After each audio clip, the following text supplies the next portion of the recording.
primer lugar, bueno, pues agradecer, contar con mi participación y la experiencia de la entidad a la que también vengo a representar, por hacer parte de este panel con estas compañeras de lujo maravillosas, con las que, bueno, después le doy la bienvenida y voy también a presentar, ¿no? Pero antes me gustaría empezar, tomar un minutito para felicitar realmente a las compañeras de UNAV por nombrar el cuerpo en el mismo nivel de importancia que las sexualidades y los derechos. El cuerpo es gran olvidado en el mundo de la sexualidad y mucho más en nuestras sociedades occidentales. Entonces, felicidades, creo que es un gran acierto. Los derechos sexuales y los derechos reproductivos son derechos que las que llevamos mucho tiempo en este trabajo sabemos que son pendulares.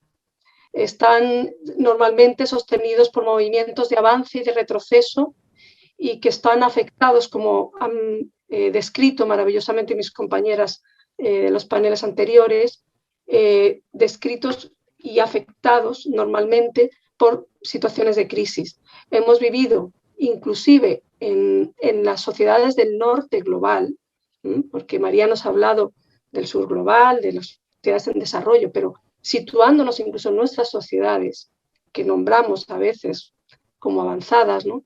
Encontramos que hay movimientos de retroceso muy importantes. Hemos vivido momentos de crisis de carácter económico. Estamos viviendo en este momento también crisis de carácter político, de carácter incluso de legitimidad institucional, a pesar de los marcos de los que nos ha hablado, por ejemplo, Luisa, ¿no? En relación a esos marcos con los que nos estamos moviendo, marcos legales, ¿no? En relación a estos temas. Pero en este momento nos encontramos añadiendo, digamos, a esa situación una crisis, digamos, sin precedentes, que es esta crisis sanitaria. Y efectivamente los derechos sexuales y los derechos reproductivos están siendo realmente muy afectados. Los servicios de atención primaria y los servicios de atención especializados como los que yo desde hace más de 15 años coordino, que son asesoramientos municipales en sexualidad, han sido cerrados durante gran parte de los meses de la pandemia y luego cuando se han, digamos, reabierto, se han reabierto con una cobertura muy limitada en tiempo, en horario y también en servicios. ¿Esto qué significa? Que la mayoría de las mujeres hemos estado soportando esta situación y seguimos haciéndola porque no ha habido cualitativamente un cambio significativo en relación a esta atención. Estamos soportando situaciones realmente de desatención y de seguimiento a nuestra salud y a nuestros derechos. Esto que se traduce que si hay molestias, dolores, situaciones, infecciones, no han podido ser atendidas porque atención primaria no podía hacer frente a esto por la situación. Y los servicios, como el mío y otros especializados, no estábamos cerrados o muy limitados. Significa, como han dicho las compañeras, muy bien descrito anteriormente, que nos hemos quedado sin el seguimiento a los métodos de planificación, sin asesoramientos en los procedimientos de interrupción voluntaria del embarazo, del cual tenemos derecho en nuestras coberturas. Nos hemos quedado sin atención al parto, sin atención al embarazo, sin atenciones a dolencias que también van asociadas al incremento de, como han también referido en alguna ocasión las compañeras, violencias sexuales y también de embarazos no deseados. Entonces, esto nos ha dejado una situación de altísima vulnerabilidad. Y entonces, en esa vulnerabilidad, especialmente a mujeres jóvenes, a mujeres migrantes, creo que es un tiempo y esta mesa es muy importante para que hagamos reflexión de cuál ha sido el impacto. Yo creo que las compañeras de la mesa, las que vamos a desarrollar, van a abrirnos ese conocimiento con la idea de que todas las organizaciones, todas, incluidas, por supuesto, las que llevamos muchos años en estos temas de salud sexual y derechos reproductivos, pero en general, digamos, las organizaciones comunitarias estamos interpeladas para colocar en nuestra agenda central los derechos sexuales y los derechos reproductivos. Nerea ha hablado perfectamente de que las organizaciones de mujeres, una de las que yo represento, pero de las que vamos a escuchar a continuación algunas de las experiencias, la Red Latinoamericana, las compañeras de la Asociación de Mujer y Familia, etcétera, hemos sido las que de forma autogestionada hemos tenido que organizarnos para poder hacer un seguimiento y poder acompañar esa desatención por parte de las instituciones y por parte de los poderes locales y los poderes autonómicos y a nivel nacional. Entonces, también felicitarnos porque vamos a hablar de esas vulnerabilidades, pero también de las estrategias, de la fortaleza que tenemos como organización cuando las mujeres estamos en red y en trabajo en red. Así que nada, sin más, decirles que, bueno, quiero dar paso a mi compañera y amiga Carolina Elías, que es presidenta de SEDUAD. Es muy corto decir solo eso de ella porque es una persona con una gran valía a la que yo admiro muchísimo.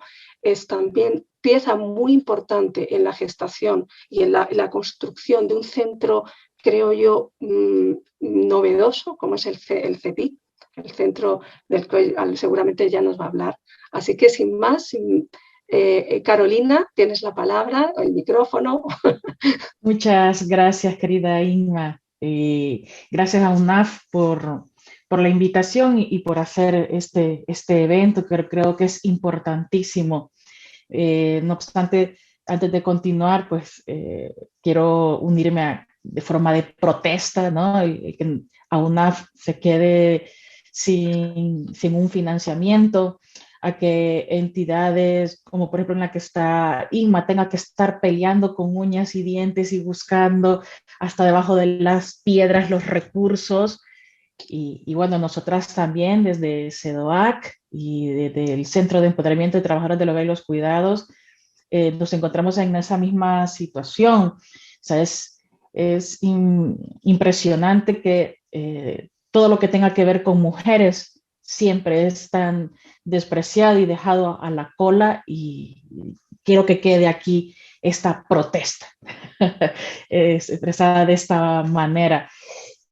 Y bueno, como ya hemos venido escuchando, la situación de acceso a derechos y específicamente de los derechos sexuales y reproductivos, pues es como una gincana, una gincana que creemos que ya hemos superado un obstáculo y que ya estamos más cerca, pero luego encontramos más y más y más obstáculos y seguimos viendo que esto es una gincana interminable de la lucha por quitarnos de en medio todos esos obstáculos para poder tener una vida plenamente libre, una vida plenamente igualitaria en oportunidades, en derechos con el resto de la humanidad.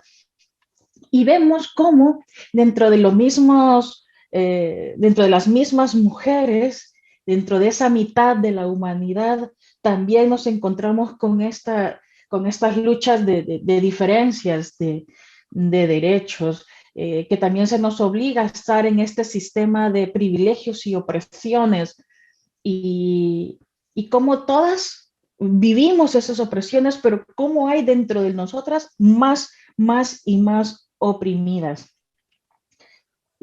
Cuando hablamos de tema de empleo y hablamos de mujeres migrantes, lo primero que viene a la mente de todo el mundo es, tú trabajas de chacha, tú trabajas cuidando de una persona mayor, tú trabajas limpiando, tú trabajas, es decir, empleo de hogar y cuidados.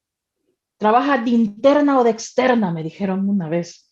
Como que no hay otra posibilidad de empleo para las mujeres que venimos de fuera, de otros países, sin importar las capacidades, las habilidades, las formaciones académicas que podamos traer.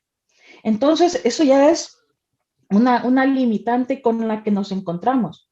y que nos derivan a un empleo del hogar. Es el único que se nos abre las puertas, que ya encontramos a un sector feminizado y en condiciones de falta de reconocimiento de derechos con respecto al resto de trabajadores. Y eso sí es una brecha que tienen todas las mujeres, sean de origen español o de origen extranjero. Esa diferencia de derechos que ya nos coloca en una situación de mayor vulnerabilidad. Y quiero dejar énfasis en esta frase. Se nos coloca en situación de vulnerabilidad. Se nos empobrece.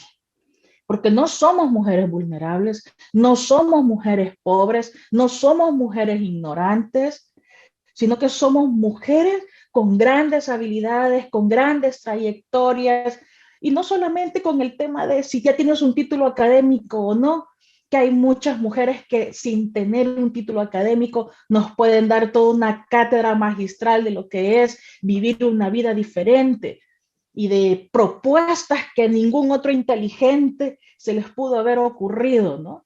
Entonces, ¿qué es lo que quiero decir?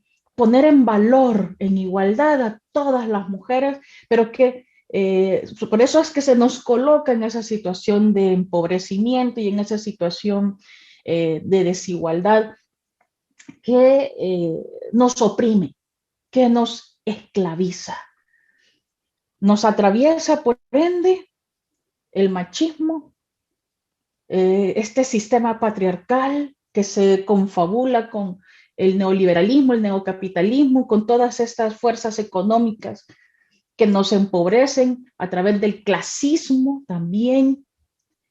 Y luego, para colmo, el racismo, que también nos limita. Es decir, es todo un caldo de cultivo de discriminaciones que se van acumulando. Entonces, a este marco le vamos a venir a agregar el tema del acceso a los derechos sexuales y reproductivos. El poder luchar por esto, un ejercicio real de estos derechos, es realmente una batalla, o el subir el Everest sin ninguna bombona de oxígeno o en una silla de ruedas. Es tal cual.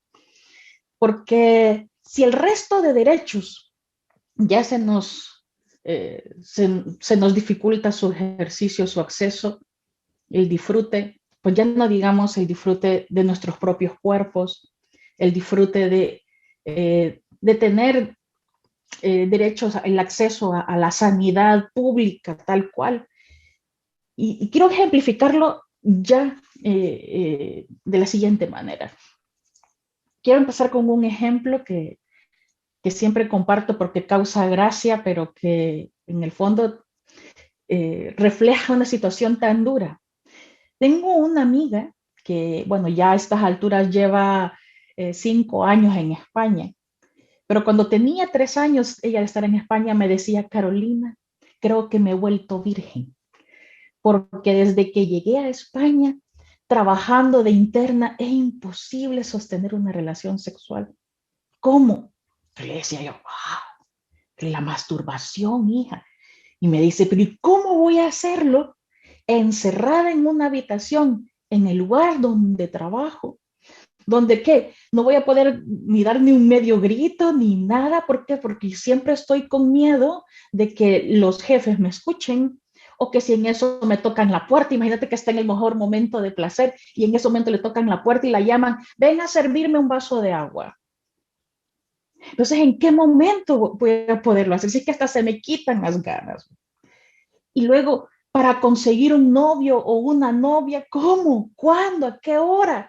Si solamente paso encerrada aquí en el trabajo, solamente se tiene, cuando se tiene suerte, 36 horas de descanso. Y digo suerte con unos empleadores que digan: sí, sí, te puedes ir después de la comida para tu casa a descansar. ¿A qué hora voy a conocer gente? Si lo que yo salgo es cansada, con ganas de dormir o de irme a un parque, pero ¿a qué hora voy a poder mantener relaciones y conocer a otras personas? Entonces, vemos aquí esa privación. Entonces, hay momentos en que las mujeres se olvidan por completo de lo que es, y permítanme decirlo así tan francamente, no hay menores de edad ahorita, ¿verdad? ¿A qué hora se va a tener un orgasmo? ¿Orgasmo? ¿Y eso qué es? Y si alguna vez lo viví, queda para los añales de la historia. Yo creo que ya es una leyenda urbana. Es que llegamos hasta esos puntos, pero no solamente es esto, el acceso al placer, al disfrute, esto que es un derecho necesario, no para todas, sino también el acceso a los recursos médicos para una revisión, por ejemplo, de una mamografía eh, una revisión médica completa. Es que si ni siquiera cuando están enfermas de un fuerte dolor, les dejan ir al médico, porque no les permiten ir al médico. ¿Cómo te vas a ir tú al médico y vas a dejar a mi padre solo? ¿Con quién se van a quedar los niños si tú te vas a esa cita médica? Y peor aún, sí, yo te doy permiso de ir a tu cita médica, pero eso sí, me tienes que reponer las horas de trabajo. ¿Cómo que no se tiene? O sea, yo he visto en una página web donde hablaba unos pseudos abogados que yo cuestiono, gente más inhumana, que venga y diga que las empleadas del hogar no tienen derecho a un permiso para ir al médico, a una cita médica y que sea un permiso retribuido. Pero sí tienen derecho para cuando sus hijos están enfermos que sea un permiso retribuido. Claro, la lógica. Si es para cuidar a otros, sí puede ser retribuido el permiso. Pero si es para cuidarse a ellas mismas, no. O sea, ¿de dónde cabe eso? Entonces, si cuando ya están así súper enfermas, no se les permite ir al médico, cuánto más para enfermedades que pueden ser invisibles. ¿Cuántas mujeres tienen que lidiar con un cáncer a última hora de mama o que cuando vienen a diagnosticárselos ya están en una fase muy avanzada y que no puede ser tratada? ¿Por qué? Porque no han tenido derecho a estos recursos médicos tan esenciales. Y quiero hablar de un caso más de una compañera que cuando migró de su país, al llegar aquí, se dio cuenta que estaba embarazada de su maltratador, porque por eso se vino huyendo de su país. Y al llegar aquí, ella, claro, una mujer sin papeles, no sabía qué hacer todavía. Y claro, acudió a nosotras, a CEDOAC, buscando ayuda. Y entonces inmediatamente nosotros nos pusimos en contacto, y a lo mejor este caso lo recordará Inma, porque nos pusimos en contacto con ustedes inmediatamente. ¿Y qué pasó con esta mujer? Por no tener papeles, no tenía manera de acceder a una interrupción del embarazo segura. Entonces, esta mujer entraba en conflicto, por supuesto. ¿Qué? ¿Qué hago? ¿Lo interrumpo? ¿No lo interrumpo? Me acuerdo que hasta nos pusimos ahí a recaudar dinero para que ella pudiera hacerlo de manera privada, pero con tal de que lo hiciera de manera segura. Y estuvimos buscando los mecanismos. Pero ¿qué es lo que sucede? Una mujer que no ha tenido los recursos para poder cuidarse en su país y tampoco en este país de acogida. Nos deja en una situación de tal vulnerabilidad. No se tiene derecho a una pastilla del día después. Y lo digo así porque a veces no hay el dinero para comprarla. No, es que esta es una zorra que ella se lo buscó. Si eso lo dicen de las jóvenes, por ejemplo, aquí en España, ¿cuánto más de las mujeres migrantes? Y sobre todo, si es latina, es mujer caliente. Ella se le ofreció al jefe seguramente. Sabemos de mujeres que han sufrido violaciones, que esto vamos más allá y que no han podido tener ni siquiera un tratamiento oportuno porque el sistema no funciona para proteger a las mujeres migrantes Pero si el sistema ahí está, sí, ahí está, pero no funciona. Porque cuando van a poner una denuncia, por ejemplo, ¿qué es lo que le dice la policía? Que sepas que te vamos a abrir un expediente de expulsión. Entonces eso ya las paraliza y les da miedo acudir a una entidad, porque tienen más miedo a ser expulsadas que a poder recibir justicia, reparación, poder tener los retrovirales en esos casos de violación, por ejemplo. Ni eso, en estado de emergencia. Cuanto más una medicina preventiva. ¿Por qué? Porque las mujeres migrantes, empleadas del hogar, esas son santas, puras, que no tienen relaciones sexuales pecaminosas. O sea, es que de verdad, hasta esas cuestiones tenemos que ir desconstruyendo, porque se nos criminaliza con tan solo pensar en tener un derecho como este. Y por eso no se habla ni se discute. ¿Por qué? Porque hay otras prioridades en las vidas de las mujeres, como es el poder llegar a fin de mes. Recuerdo que hoy en el marco de este 8 de marzo una periodista me llamaba y me decía, quiero saber si ustedes como empleadas del hogar ya se han juntado, aunque sea de manera virtual, como que sin tener en cuenta, hago el paréntesis, sin tener en cuenta la gran brecha digital que hay entre las mujeres migrantes. Me dice, pero bueno, ustedes a lo mejor ya se juntaron para discutir sobre la ley X que está siendo tan controvertida dentro del feminismo y nos gustaría saber cuál es vuestra opinión. Yo me puse a reír, no por menospreciar esa ley X y la importancia de reflexionar en ella, sino porque ¿en qué momento se van a sentar ellas a discutir sobre estas cosas cuando sus prioridades de supervivencia son otras? Cuando lo importante es garantizar que no me vayan a echar de la habitación que comparto, no piso, no chalet, de la habitación que comparto con otras 5 o 6 personas, porque no tengo cómo pagarla, porque mis hijos los pueden echar a la calle ahí en mi país de origen si yo no mando el dinero o se quedan sin comer.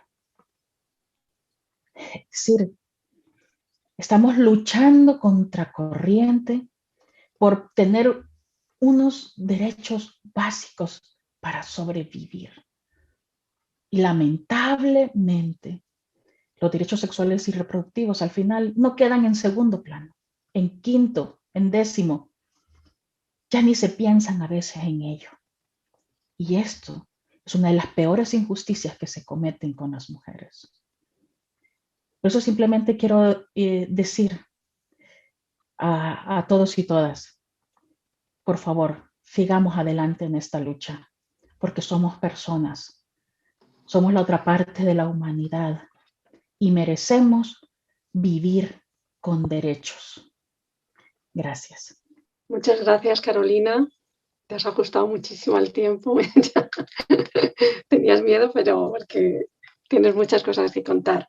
Bueno, voy a hacer simplemente como recoger algunas de las ideas, porque yo creo que ha sido muy clara tu exposición, muy, muy emotiva también, ¿no? Yo creo que, como bien has dicho, Carolina, la situación de acceso para las mujeres migrantes y particularmente las que están en sectores tan precarizados como el empleo de hogar, pues es realmente una gincana. Lo has dicho muy bien con esa metáfora de obstáculos. A veces parece que vamos subiendo una pequeña pared o una pequeña ladera de la montaña, pero inmediatamente rodamos hacia abajo en otro punto del camino, ¿no?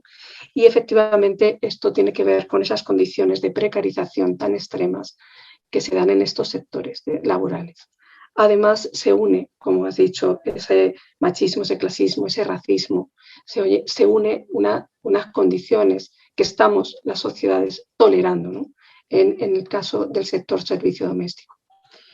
Me ha parecido muy interesante tu planteamiento de que efectivamente muchas de las mujeres que están trabajando en servicio doméstico tienen unas trayectorias profesionales que desconocemos, que no ponemos en valor en las sociedades. Decían las compañeras de UNAF en su presentación que es importante contar con ese valor en clave cultural, todo el aporte, todo ese capital humano. Y no solamente hablo de las profesionales, y ahí rescato también tu punto de vista y comparto, porque nadie, incluso aunque no tenga una trayectoria profesional, puede hablar de sí misma y de su experiencia vital como aquella que lo atraviesa. Por tanto, la experiencia encarnada de una mujer, sea cual sea su formación, que está en servicio doméstico, es la primera de las experiencias que hay que poner en valor para poder hacer frente a esa situación. Es decir, son las más expertas que incluso las expertas que trabajamos o que a veces acompañamos esos procesos. Entonces me ha parecido muy interesante que pongas eso en valor. Por supuesto, el ejemplo pues habla por sí solo. Efectivamente, me encanta. Me estoy hasta imaginando un vídeo que se llame así, me he vuelto virgen. Algún podcast, que sabes que en la escuela tenemos una escuela justamente producto y fortalecida por la red latinoamericanas, compañeras de las asociaciones de la red, Brujitas Migrantes, compañeras también a partir del espacio del CETIP, montamos una escuela de sexualidades migrantes con esta intención de que nosotras mismas nos pudiéramos acompañar unas a otras en relación a esta ausencia, ¿no? Y ahí, bueno, pues tenemos algunos, y digo, bueno, esto ya me lo estoy soñando, esa anécdota tan estupenda. Creo que has descrito muy bien esa falta de sexualidad, esta idea de traducir y de experimentar, dejar de ser persona, convertirme en un cuerpo maquila, en el que no tengo derecho ni siquiera a reconocer mi cuerpo, a tocarlo, a vivirlo, a experimentarlo, a no tener relaciones, a no poder tener relaciones de cualquier naturaleza, por el estigma que también tiene que a veces soportar las personas dependiendo de los lugares, las regiones del mundo donde vengan, el estigma sobre sus cuerpos exóticos, sobre sus cuerpos, ¿no? O incluso el estigma o no ser creídas en relación cuando denuncian situaciones de violencia sexual dentro de sus ámbitos laborales, entendiendo que son mujeres, sobre todo las que están en régimen interno, pero también las externas, pero con el régimen interno, donde su capacidad y la posibilidad de poder denunciar esas situaciones sabemos que es muy limitada, por decir casi nula. Lo has dicho muy bien, simplemente lo subrayo, se criminaliza la sexualidad de las mujeres, particularmente las mujeres migrantes, y en estos sectores claramente, no sé si es una extensión de esa idea del ángel del hogar, que de los sistemas patriarcales, pero realmente no estamos teniendo en cuenta esto. A veces las propias organizaciones también tenemos que tener en cuenta esto, es decir, porque efectivamente la priorización para personas que viven en situaciones de altísima precariedad efectivamente pueden ser otras, a veces, como tú lo has descrito perfectamente, necesidades muy, muy básicas, primarias, de alimentación, de vivienda, etcétera, de situaciones, pero que efectivamente la sexualidad acompaña todo ese proceso todo el tiempo.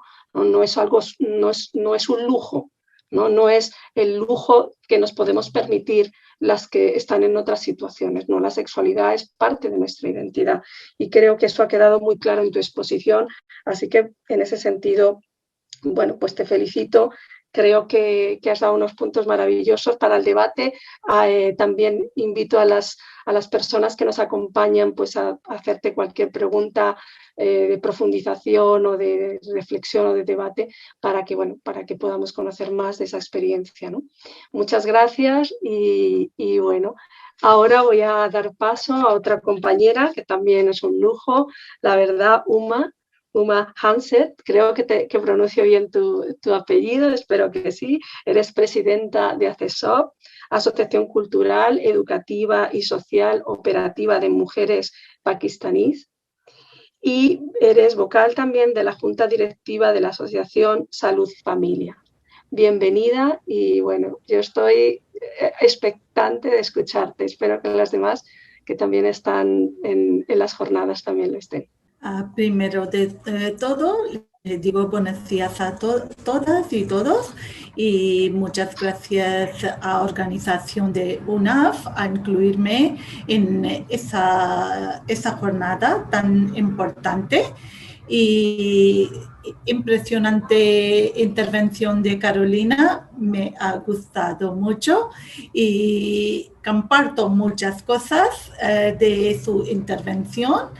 Y también le digo que ustedes habéis elegido esa opción a venir a ese país, a trabajar, a ganar vuestra autonomía. Por eso lo que hay circunstancias tan duro, a veces brutal y situación tan a veces peligrosas y con muy pocos recursos, pocos derechos, pero habéis elegido a superar todo esto y ganar sus autonomía. Por eso le doy enhorabuena. Siempre unas mujeres cuando luchan, hacen unos esfuerzos, hay muchísimas barreras.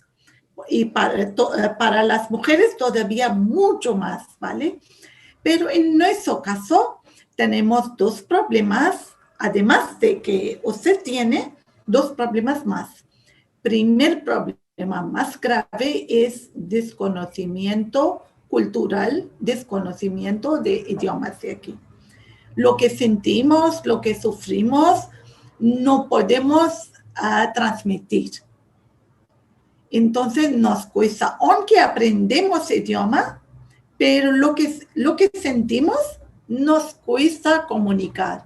Y lo que comunicamos, a ustedes también cuesta captar exactamente lo que queríamos decir. Es primero. Y segundo lugar, no somos trabajadoras directas, somos esposas o hijas de los trabajadores. Nos trajeron aquí.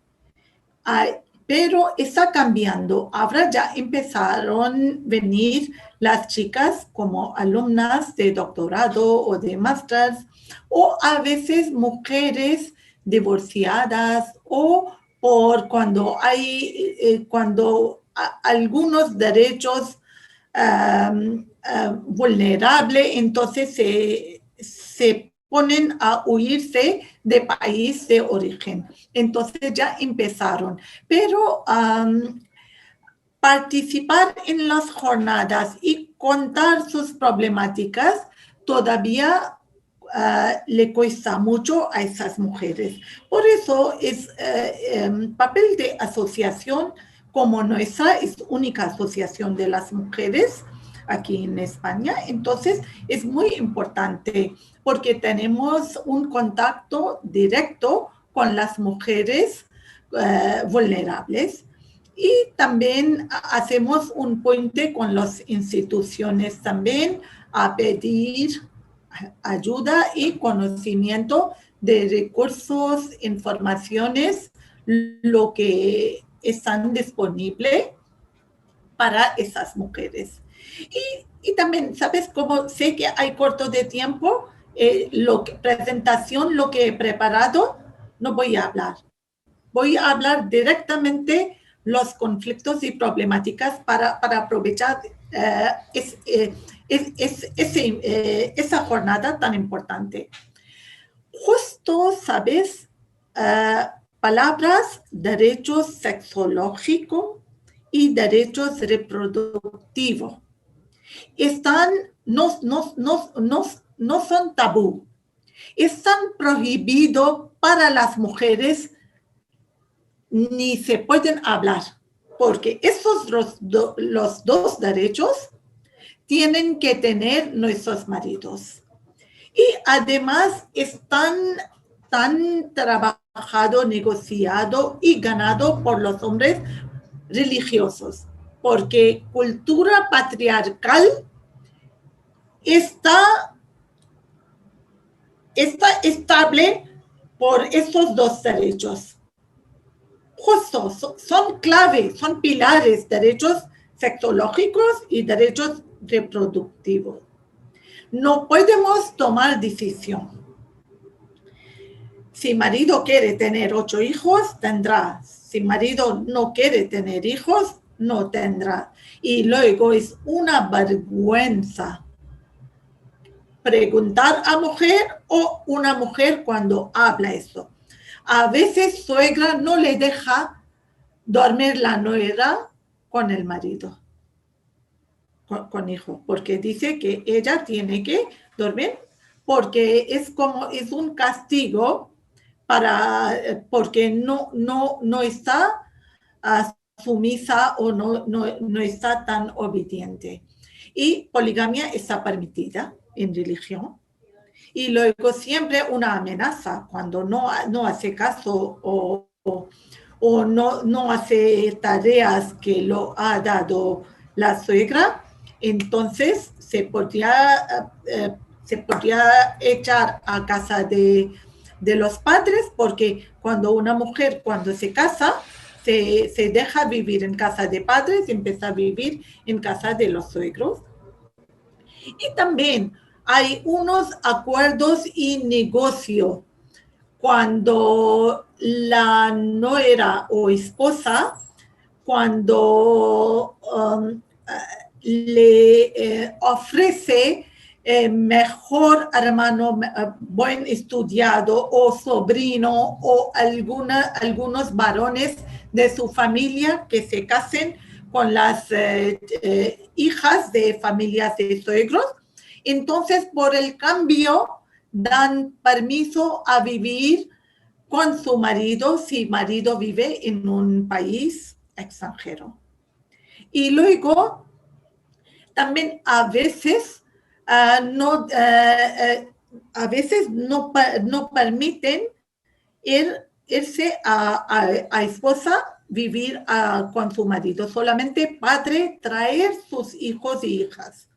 Yo conozco en asociación, vienen muchas chicas que sus madres no han venido aquí porque no han traído. Y luego no se puede hablar unas relaciones físicas con un hombre que no sea un marido.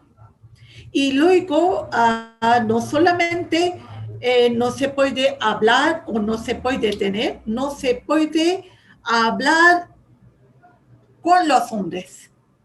En trabajo, la mujer tiene que ser bien tapada, que tiene que llevar hijab, porque hijab es un símbolo de ser sumisa, obediente. Y luego, si no lleva hijab, entonces se controlan también y sospechan más que seguramente está intentando tener novio. No la tiene, pero tiene ganas de tenerla. Entonces, ahí no controla solo padre o hermanos, controla sociedad también. Y también intentan organizar actividades que sean solamente para las mujeres. Y también tienen que ser dentro de unos recintos religiosos, como Centro Islámico, Centro Cultural Islámico, que llevan las esposas de los líderes espirituales de esas mezquitas. Entonces, una mujer porque existen las mujeres machistas, entonces cuando una mujer machista se recibe mucho mejor en sociedad. Y interrumpir embarazo no se puede hablar, pero si marido toma esa decisión para evitar sus responsabilidades, entonces sí, normalmente se llevan a Pakistán, porque cuando interrumpen embarazo, la mujer necesita unos días de descanso. Entonces, aquí no quieren prestar manos. Entonces, le llevan a Pakistán a hacer eso. Y luego, otro lado, las esposas o los matrimonios por resultados de alguna obligación, como dicen, forzosos, y Y una vez están en Inglaterra o en España, entonces la mujer sabe sus derechos. Entonces, acerca a asociación o ir a centro médico y pedir interrumpir su embarazo. Y necesitan una ayuda también para inclusión social. Entonces, en asociación trabajamos para inclusión social de esas mujeres, porque cuando una vez se interrumpen embarazo, segurísimo van a conseguir unos divorcios. Y si viven con los padres, entonces la madre también recibirá divorcio. Entonces hay una cierta exclusión social que nadie ni habla ni ayuda. Entonces en asociación intentamos integrarse dentro del entorno de fraternidad, que no solamente los pakistaníes, otros también, los vecinos, vecinas, los españoles, catalanes y de otros colectivos que viven. Y hacemos actividades recreativas también con formaciones, clases, buscamos trabajo y a veces unas ayudas mutuamente ayudamos a intercambiar tareas de trabajo para facilitar las necesidades. Una se cuida hijos de una mujer que mientras está trabajando y luego ella está descansando, no está trabajando, le cocina para todos. O hacemos diferentes reuniones a compartir informaciones.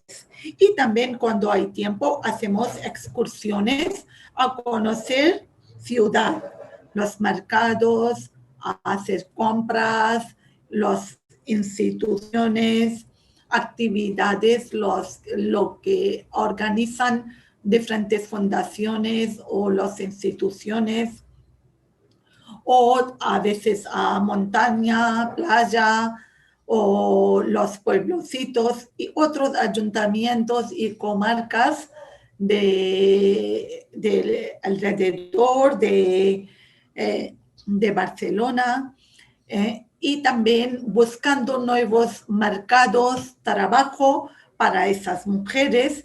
Y luego, también muy importante, a compartir y unos respeto igualitario, que no se discriminizan por culpabilizarse de que han hecho, ¿sabes? Algo feo o no se permite ni cultura ni religión. Y también a veces confrontamos con colectivos de los hombres poderosos, a veces con consulados o a veces con... porque también hay unos trends que una persona tiene 40 supermercados, porque ahora hay casi cada calle de Barcelona, esquina, hay un supermercado. Y también hay miles de condes, esos supermercados de 24 horas. Ahí trabajan las mujeres. Entonces sí que un lado hay autonomía, que las mujeres ya tienen trabajo. Pero otro lado, le controlan los jefes, también algunos colectivos, y para a veces transmiten mensajes, fotos a pueblos de país de origen y diciendo que poner chantaje, que las chicas están trabajando en un lugar público. Entonces, desde asociación trabajamos para sensibilizaciones y derechos y libertades lo que hay, lo que está disponible en ese país. Y por eso nos ayudan fundaciones como Salud y Familia, Salud Público, a veces desde ayuntamiento, los hospitales y trabajadoras sociales de servicios sociales, y luego otras asociaciones, las que trabajan con salud reproductiva, y también fundaciones, los que trabajan a prevención y también a prevenir esos matrimonios forzosos, y también ayudamos a hacer denuncia, pero primero tenemos que saber situación y diferenciarse que es un matrimonio que fracasa, que no funciona, o hay algún tipo de violencia y malos tratos. Por eso, porque a veces las mujeres, cuando llegan a un país donde desconocen cultura, también desconocen sus derechos. A veces, por desconocimiento, se esperan muchísimos más ayuda que han oído que van a recibir, y sin pensar que hay una cierta diferencia entre malos tratos y también algún tipo de obligación o agresión, y que dos personas, que una pareja que no funciona. Y también hay unos ciertos casos de las chicas asexual que no querían tener una pareja, y existen, pero no conocía en Pakistán, o conocías pero muy pocos casos, pero ahí no eran un tabú. Pero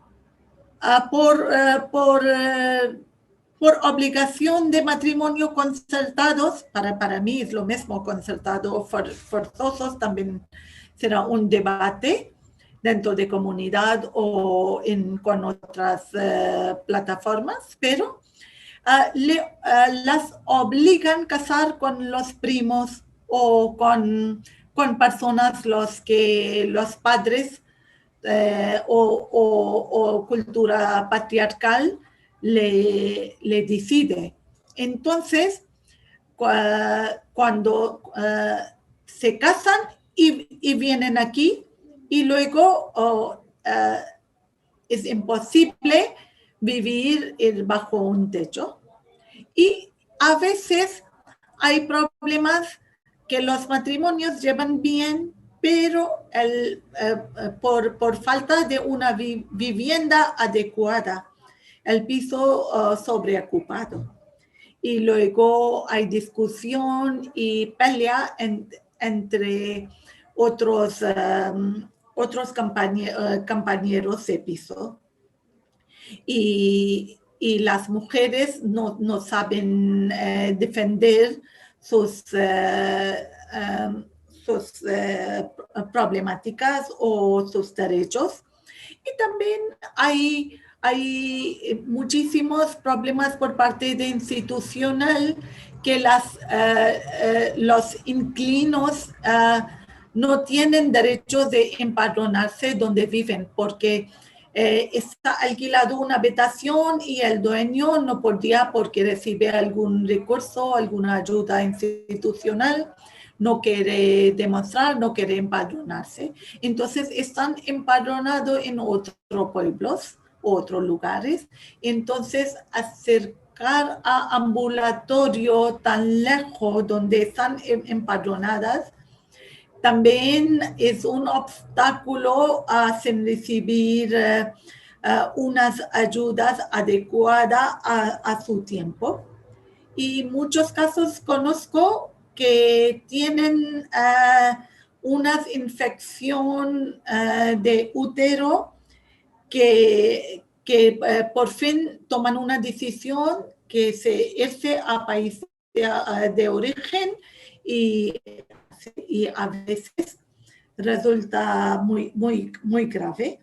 Y también hay unas cuantas parejas que no llevan bien porque el marido tenía unas infecciones como gonorrea o sífilis de las enfermedades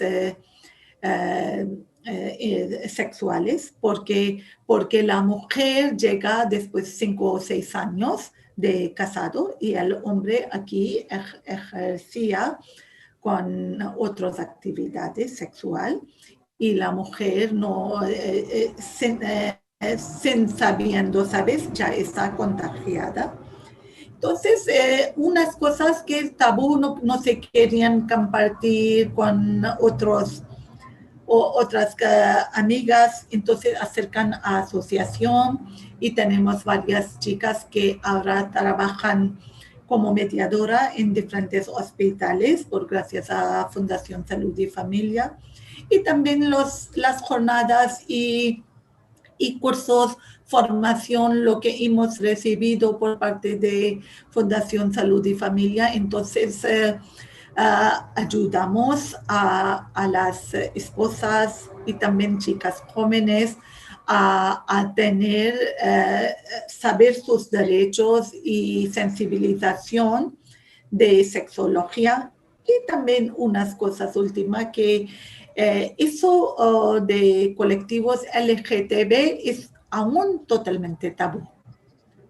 Aunque nuestros colectivos, los líderes, o como yo, o como otras personas, se pueden hablar en unas jornadas organizadas por varias fundaciones o instituciones, pero cuando estemos dentro de nuestros colectivos de país de origen, bueno, los pakistaníes o asiáticos, no podemos hablar. Nadie ni quiere escuchar y aún es tabú. Hay que trabajar mucho. Existen gays, existen lesbianas, saben, pero no, y también se consideran un pecado. Y luego, si están enfermos, entonces es resultados de los hechos o porque es elegir, saber su sexología, por eso han puesto enfermos. Y también si tienen algún tipo de vulnerabilidad, necesidad, hay un rechazo total por parte de comunidad, totalmente. Y también hay una exclusión social. Entonces hay que estar dentro del armario o disfrazarse, ¿sabes? Por poner otros... Uma, estamos ya casi sobre el tiempo. Si quieres hacer ya para concluir, porque nos hemos pasado un poquito.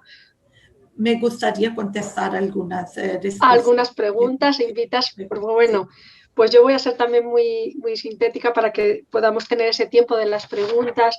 Yo creo que nos has abierto un mundo, sobre todo a las personas que, digamos, no conocemos tanto el contexto asiático, como tú has dicho, pakistaní. Muy interesante haber planteado desde el principio, a mi juicio, las diferencias cuando elegimos o no elegimos, aunque los impactos también puedan ser difíciles para las personas, por ejemplo, los colectivos latinoamericanos que pueden tomar más decisiones a la hora de emigrar, pero que efectivamente cuando no se eligen esas dos aclaraciones que has hecho al inicio me parece que son muy clave.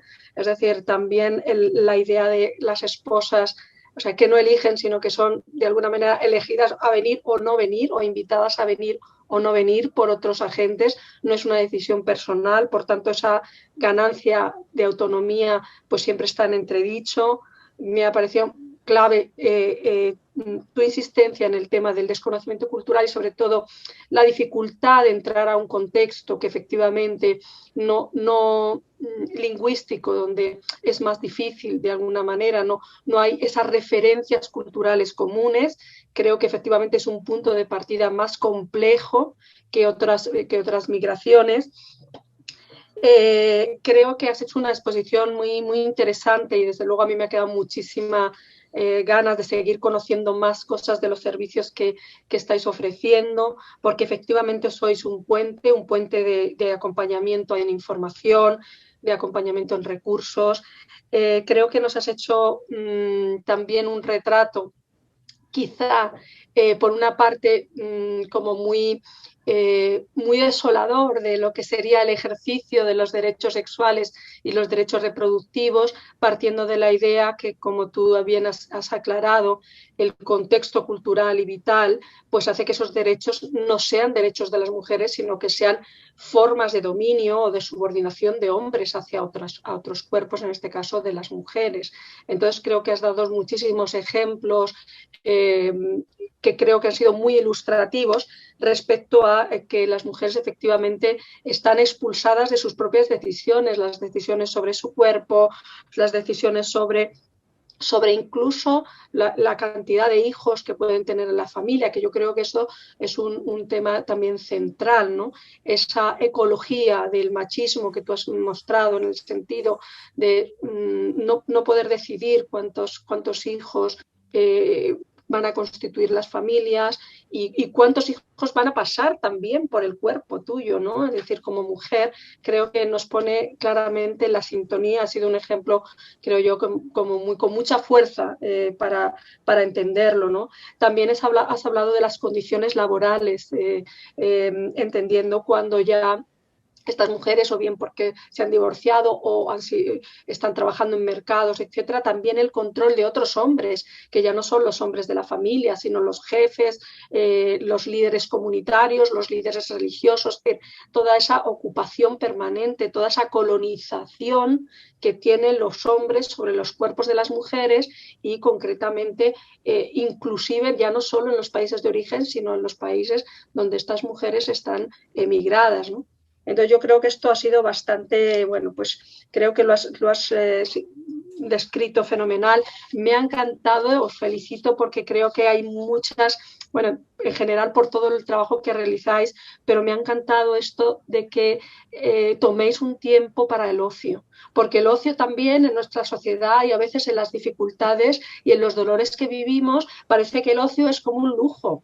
Cuando a veces tener un tiempo para hablar con una amiga, darnos un paseo, conocer una ciudad, esto es tan importante a veces como empadronarse. Ya sé que alguien puede decir, bueno, no, pero empadronarte te da muchos derechos. Sí, es verdad, pero es que somos humanos y no solo somos lo que los estados nos marcan que podemos ser en un territorio. Somos personas que necesitamos tener amigos, tener compañeros, ver arte, escuchar música, degustar una comida, reírnos, eso también somos, ¿no? Y entonces me ha parecido muy interesante este planteamiento que tú has hecho también de que, bueno, hay un acompañamiento lingüístico, laboral, una mediación en los aspectos quizá más difíciles de la integración, pero también da ese espacio y, bueno, me parece maravilloso, indica pues una gran sensibilidad y yo en eso admiro profundamente ese trabajo. Creo que has dejado muchas preguntas, ojalá que podamos abordarlas, sino aquí en otros espacios, porque el tema de los matrimonios forzosos de conveniencia creo que son cosas muy, muy importantes que debemos conocer mejor, tener más tiempo. Tú nos lo has resumido mucho, pero a mí me queda pues como muchas ganas de seguir hablando mucho contigo, casos incluso de los casos asexuales, pues lo has planteado muy bien en los últimos. Creo que la asexualidad, gente o mujeres que no quieren hacer pacto, digamos, parte de esos pactos de matrimonio o que quieren otras formas de vida, pues a veces la migración se constituye como una manera, un camino, pero ese camino también está plagado o empedrado de dificultades. Entonces, entender estos casos y acompañarlos también creo que es un gran acierto por parte de vuestra organización. Bueno, también ya por último os he hablado un poco de las dificultades pues, por las personas que tienen ITS. Ninguna de nosotras antes hemos hablado. Como persona que estoy en conocimiento de ese caso, de esos casos, y dentro de la asesoría tenemos cantidad de casos efectivamente de todas las procedencias de personas, en este caso como mujeres, con infecciones de transmisión sexual genital muy graves, como tú has nombrado, la sífilis, la gonorrea, que además en el caso de las mujeres es especialmente grave porque es a veces asintomática, pero tiene un efecto importante, digamos, dentro de su salud, y esto hace que efectivamente la exposición debido a estas situaciones, ¿no?, que tú has descrito de otras parejas de las cuales ellas no tienen conocimiento, falta de acceso a métodos de anticonceptivos, falta de acceso a seguimientos, digamos, de esos métodos, todas estas cuestiones efectivamente están afectando notablemente la vida de las mujeres.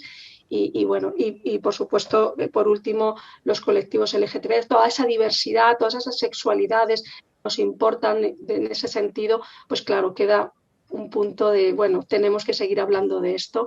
Gracias, Umu, por habernos ilustrado tanto en tan poco tiempo, desafortunadamente, pero ahí invito a las personas que están asistiendo, a las compañeras de las mesas, pues que pues, a través de preguntas y respuestas podamos seguir abundando y ahondando más en el conocimiento de un colectivo que está muy presente, pero es muy desconocido, como tú bien nos has indicado. Así que muchísimas gracias. Pues ahora sí que teníamos, bueno, no sé si vamos a poder contar con la presencia de Turia Zuak Alilets, que es psicóloga, mediadora intercultural e intérprete. No sé si estás por ahí. No, Inma, no ha podido conectarse, pero tenemos su vídeo y su presentación.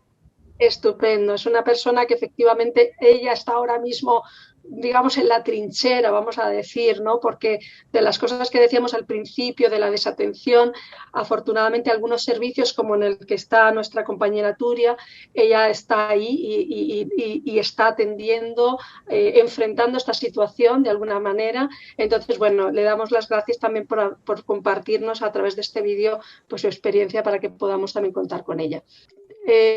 Si quieres, Nerea, cuando quieras, sí, podrías.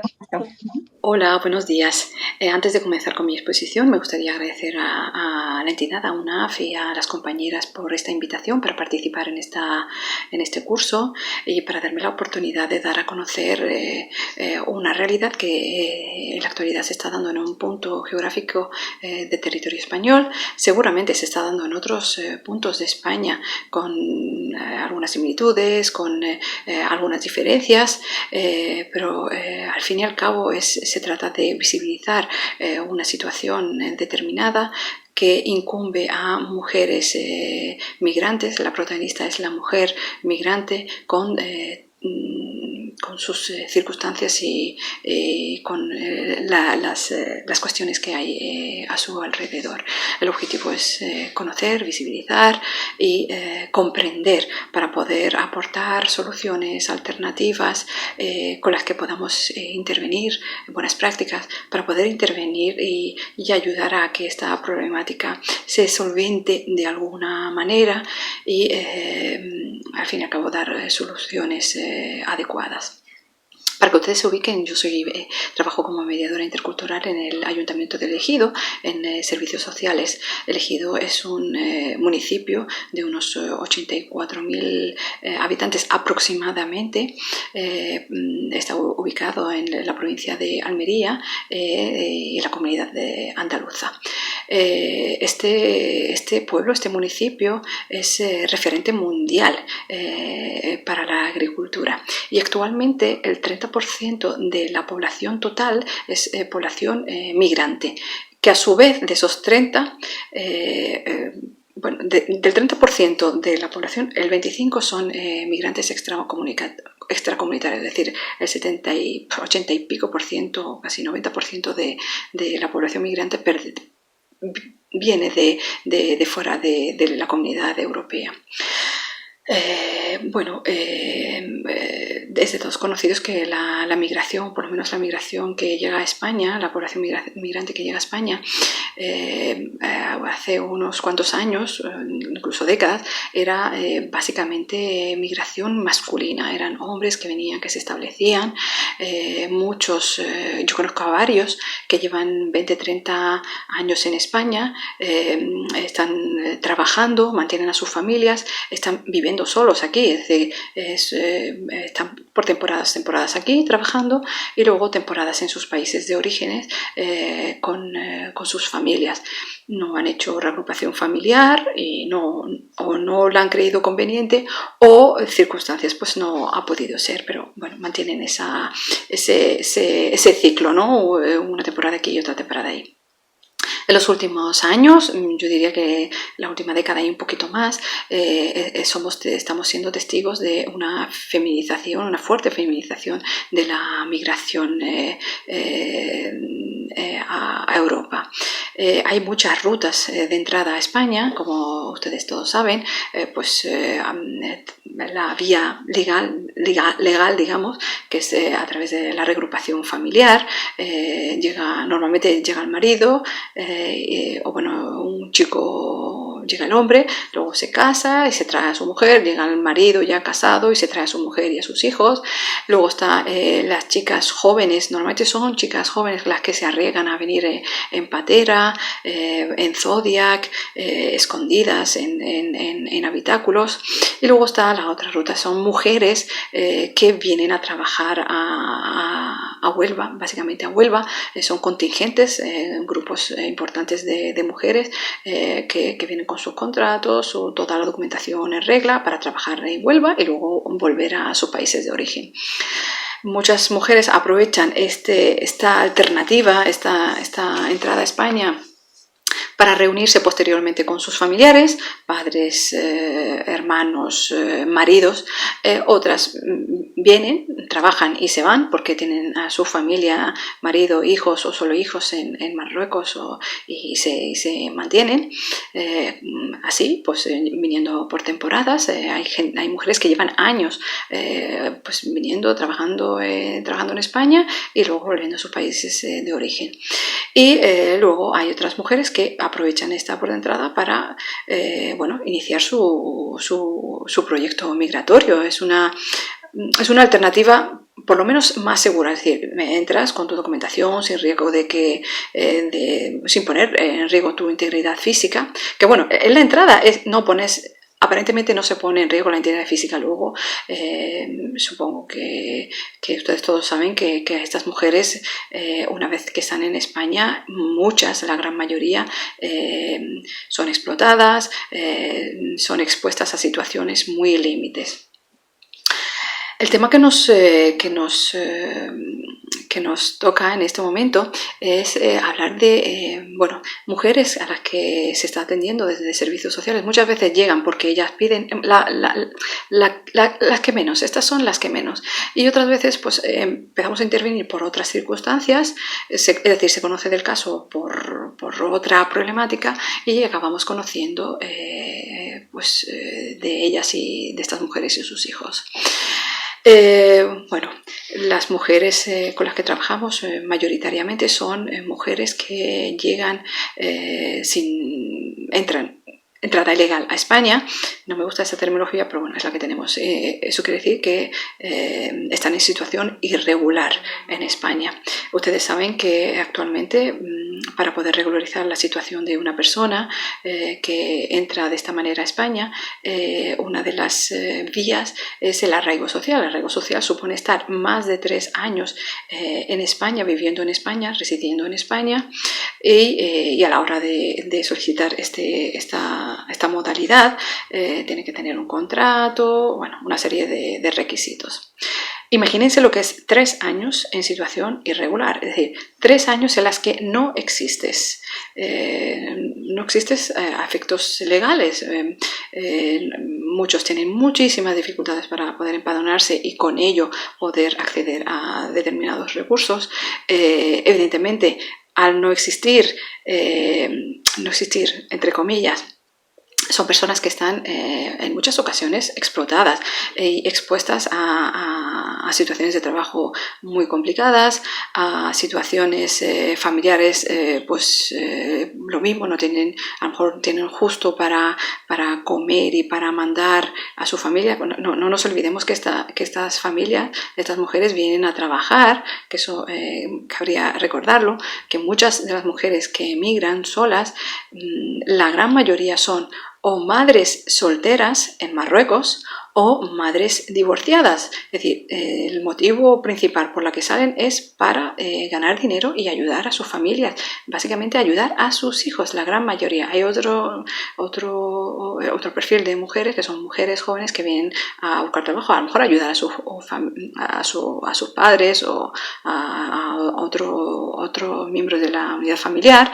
y que se encuentran con que aquí otra vez se las victimiza, porque muchas de estas mujeres que vienen solteras, que vienen sin ningún tipo de, entre comillas, atadura ni cargos filiales, se encuentran con que aquí empiezan a relacionarse con hombres y se quedan embarazadas, y tenemos a la madre soltera estigmatizada de la misma manera que podría estarlo en Marruecos, porque aquí se mueven en comunidades de sus países de origen. De hecho, Almería, por lo general, y en Ejido hay muchos núcleos en los que viven familias del mismo pueblo, es decir, vienen del mismo pueblo. En Marruecos son vecinos y aquí en España también son vecinos. Entonces se conocen todos, y en el momento que se da la circunstancia de una mujer de esta manera, pues imaginaros, eso es un pecado mortal, y claro, la dejan de lado su familia, la dejan de lado los amigos, los vecinos. Es un poco complicado.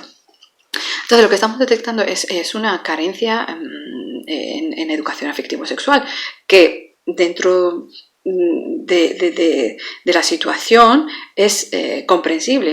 Imaginaros, son chicas que pertenecen a familias musulmanas, a sociedades patriarcales, no nos educan para hablar de sexualidad, no nos educan para mantener relaciones sexuales sanas e igualitarias. De hecho, cuando te baja la regla ya te dicen, oye, ahora ya hay que tener cuidado con lo que haces, porque claro, no puedes mantener relaciones sexuales extramatrimoniales, tienes que esperar al matrimonio, tienes que guardar la virginidad a llegar al matrimonio. Y además, si por lo que sea ocurre y empiezas a mantener relaciones, el chico con el que estás o con el que has salido tiene que casarse. De hecho, hasta hace poco estábamos luchando por cambiar la ley que sino que permitía que un violador reparara el daño de esa violación casándose con la víctima. Imaginaros la situación. Me violan y encima el chico, si no quiere ir a la cárcel, pues que se case conmigo. Y evidentemente, ¿qué hacen? Pues sí, se casan por evitar. Y yo tengo que aguantarlo. Imaginaros esa situación tan complicada.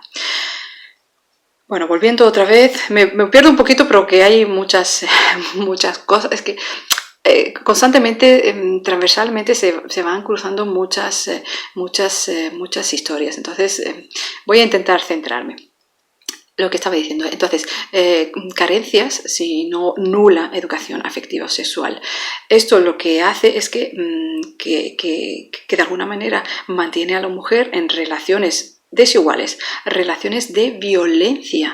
Muchas mujeres son agredidas por sus parejas o por amigos o por hombres que pretenden abusar de ellas. Cuando se niegan, pues violencia para obligarla, para doblegarla, ¿vale? Entonces, es muy importante esa educación, sobre todo el poder pensar, soy un ser independiente, no necesito un hombre, porque por desgracia nos educan para que seamos completas con un hombre al lado.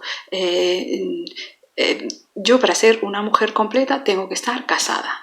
Entonces, si no, si soy soltera, si soy divorciada, si soy viuda, tengo que tener un hombre. Entonces, siendo un hombre, seré una mujer respetada y seré una mujer aceptada. De la otra manera, estoy a riesgo de todo. Es más, estoy a riesgo de que abusen de mí y además estoy en riesgo de estigma de esta mujer. Pues no vale, esta mujer es una, ya saben ustedes, no quiero decir la palabra. Entonces, esto en un país extranjero en el que estás solo, en el que muchas mujeres me han dicho que para darles trabajo, es decir, un encargado, ni siquiera el empresario, un encargado que se encarga de buscar a gente para trabajar en un invernadero, te obliga o te exige sexo para darte trabajo. Fijaros. Bueno, no es una novedad, ¿no? Pero imaginaros por desgracia no es una novedad porque se está dando en todos los ámbitos y eso es lo que queremos cambiar. Pero imaginaros una chica de 22 años que llega, que no tiene familia o que tiene amigos, pero claro, tiene su pequeña red, pero no es potente. Y resulta que para trabajar, para comer, para pagar su alquiler, para poder ayudar a su familia, el tío te dice que el derecho de pernada, nos acostamos y luego, y además seguramente no acostarte solo una vez, sino otra y otra, todas las veces que quiera. Algunas no ceden, otras por necesidades seguramente sí, y las que no ceden, pues imagínense, y las que sí ceden, también imagínense a qué están expuestas. Entonces muchas se ven obligadas a tener esa protección de tener un hombre, es decir, mi marido, mi pareja, porque de alguna manera no van a estar expuestas a la que están expuestas algunas chicas. Pero claro, el tener un hombre, una relación de pareja, ¿qué pasa? Que muchas veces esos hombres están casados en su país de origen y tienen hijos, o casados aquí y tienen hijos, o sin hijos. También se relacionan con autóctonos y también les puede ocurrir lo mismo. Se relacionan, se quedan ellas embarazadas, porque otra de las, de los factores de riesgo es eso, que no conocen los recursos o conociéndolos no hacen uso de ellos porque no estamos acostumbrados. Son personas que vienen de zonas rurales, alejadas, no están acostumbradas a ir al médico para cosas de estas. Yo pienso en...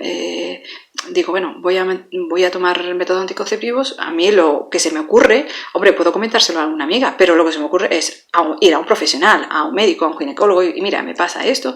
Pero estas mujeres no están acostumbradas. Entonces, sí, a veces piden información sobre métodos anticonceptivos, pero ya está, eso es lo que necesitan. Y muchas veces hablo con la amiga, mira, que me pasa esto, que no quiero quedarme... pues tómate una pastilla y ahí está. No conocen otras alternativas más seguras, más eficaces, incluso los mismos métodos anticonceptivos que normalmente se usa la píldora. No saben cómo usarlo adecuadamente. Entonces, ahí también puede haber fallos. Pero es que además está, por ejemplo, el preservativo, que eso te libra de las infecciones de transmisión sexual que muchas mujeres no utilizan porque los hombres, más de una me ha dicho, no, es que mi marido no quiere porque dice que no siente. Entonces, fijaros que incluso el quedarte o no quedarte embarazada es una responsabilidad tuya, de la mujer, que tú no te has protegido. En vez de ser algo consensuado, decidido, todo es responsabilidad de la mujer. ¿Qué pasa? Que la mujer es la que se queda embarazada y el hombre se quita de en medio. Y te hace un favor si reconoce a tu hijo. Es decir, si te reconoce a tu hijo, ya date por satisfecha. Y eso no puede ser. Que yo muchas veces con alguna mujer le digo, mira, pues si no quiere hacerse cargo de su hijo, que no lo reconozca. ¿Para qué quiere reconocerlo? ¿Para que luego venga exigiendo derechos cuando él no cumple con sus obligaciones? Pero ahí está esa cosa de no, mi hijo no se va a quedar sin un padre, aunque sea en un papel, aunque ese tío desaparezca y no aparezca nunca más y no quiere saber nada de su hija, pero hijo o hija, pero ahí está que tiene padre fulanito de tal. Entonces ahí tenemos que incidir mucho en empoderar a estas mujeres, en hacerlas fuertes, en que tienen que ser libres y máxime si están aquí en España. Es muy complicado porque claro, vuelvo a lo que estaba diciendo antes, estás en España, pero es que estás rodeada de gente que conocías en Marruecos o que conoce a tu familia. Entonces, todo se vuelve mucho más complicado, me consta. Pero hay que trabajarlo de alguna manera. El tema de los recursos, ya le digo, algunos saben, hombre, los recursos que conocen es, pues mira, centro de salud, atención sanitaria, la conocen, pero no hacen uso de ella. Son mujeres con dolores, por otras circunstancias y no hacen uso. Imagínense para el tema de método anticonceptivo, cuando la prioridad es trabajar, ganar dinero y ayudar a mi familia. Esa es la prioridad de estas mujeres. Entonces no se paran a pensar en otras cosas que les afectan y que les interesan y que les importan, y sobre todo cuidar de su salud es súper importante, pero para ellas no es una prioridad. Hoy por hoy su salud no es prioritaria. Y ya por ahí yo creo que también tendríamos que empezar ya a trabajar. Es muy importante la salud de las mujeres, y la salud de las mujeres es muy diferente. Hay salud con perspectiva de género. Hay que empezar a trabajar con las mujeres. Ya sé que tenemos un problema muy importante, que es la barrera idiomática. Efectivamente, tenemos muchos problemas para entendernos. Y hoy por hoy, con esta pandemia, es mucho peor, porque antes pues se organizaban talleres, se hablaba directamente, comunicación directa, y que tú puedes ver a tu interlocutor, puedes ver sus gestos, su comunicación no verbal. Ahora por teléfono es súper complicado absolutamente todo, pero tenemos que buscar alguna alternativa, porque esta pandemia, por desgracia, parece que está durando más de lo que todos habíamos previsto. Pero hay que buscar otras alternativas, hay que buscar cómo llegar a estas mujeres, porque tienen que conocer dónde están los recursos a los que tienen derecho, cómo poder utilizarlos, cómo poder acceder a ellos, que es que no lo saben. Y nos encontramos que hay una zona, por ejemplo, donde estamos en Ejido, una zona muy concreta en la que hay un montón de mujeres, muchas mujeres, madres solteras. Imagínense, con todo lo que eso conlleva, porque la mayoría de las mujeres no tienen documentación. Mujer migrante, sin documentación, sin trabajo o trabajo muy precario, precarísimo. No sé si supongo que sí que se hacen a la idea de la situación tan complicada y que es tan importante actuar, que de hecho ya lo estamos haciendo, ¿no? Pero quería que vieran ustedes a cuánto se está exponiendo una mujer en esta situación. Y bueno, y evidentemente ya con un hijo las cosas se complican, porque claro, uno solo pues aguanta como puede, pero tener un hijo, evidentemente ellas por sus hijos hacen lo que haga falta. De hecho, incluso muchas veces rechazan la ayuda que se le pueda ofrecer desde servicios sociales por desconocimiento, por ignorancia, porque bueno, hay rumor de que claro, si servicios sociales intervienen, les quitan a sus hijos, y ella dice no, lo que haga falta antes de que me quiten a mis hijos. Bueno, que nosotros estamos trabajando eso, ¿no? Para que ellas sepan que precisamente queremos intervenir, queremos ayudar desde los servicios sociales para minimizar esos factores de riesgo que pueden llegar a una situación mucho más complicada que requiera la intervención de ese servicio de protección, que la idea es no llegar tan lejos, sino intervenir ahora que se puede, antes de que se produzca. Y bueno, yo estoy viendo que ya me he pasado incluso de la hora. Muchísimas gracias por su atención y estoy a su disposición para lo que quieran. Muchísimas gracias. Buenos días. Agradecer a Turia el vídeo, que creo que nos ha explicado muy bien como sus aportes. Bueno, muchísimas gracias Carolina, Uma, Turia, muchas gracias UNAF por invitarnos y por abrir esta mesa.